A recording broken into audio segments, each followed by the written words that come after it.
Nasayangan ka ba na third runner-up ang inabot ni Atisa sa Miss Universe 2025?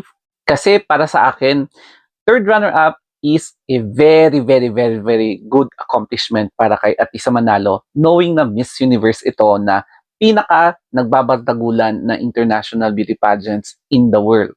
Kaya pag-usapan natin ang 5 possible reasons bakit third runner-up si Atisa Manalo sa Miss Universe 2025.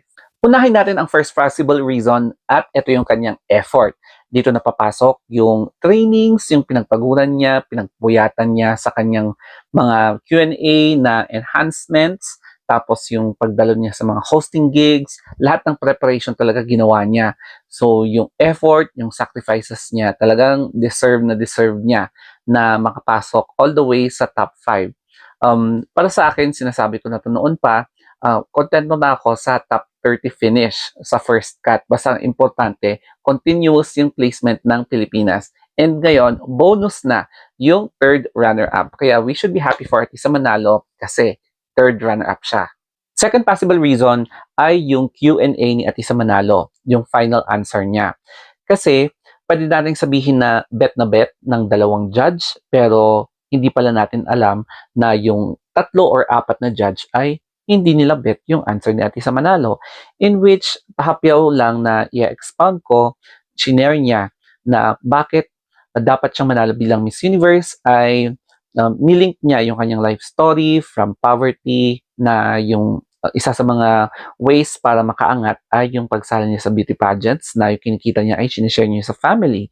Tapos, ang isa pa dyan, gusto niya maging inspiration sa mga kabataang maging katulad niya. So, para sa akin, satisfied ako sa answer niya. Pero, again, very subjective ang judging.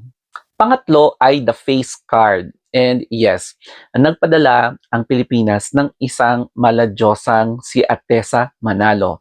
Kasi kung titignan nyo nga naman, no, para siyang Santo Niño.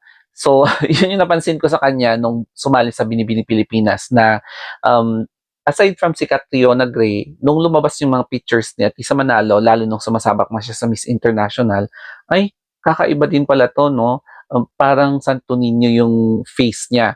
So, kahit na pagtabihin niyo siya sa mga ibang candidates, lumulutang talaga yung kinang niya na parang nakakita ka ng diwata. So, ganun yung vibe. And yes, deserve talaga niya na mapunta sa top 5 kasi, alam mo yun, effortless yung kanyang pag-aura, yung energy niya, tapos mala Barbie talaga. Fourth possible reason ay destiny.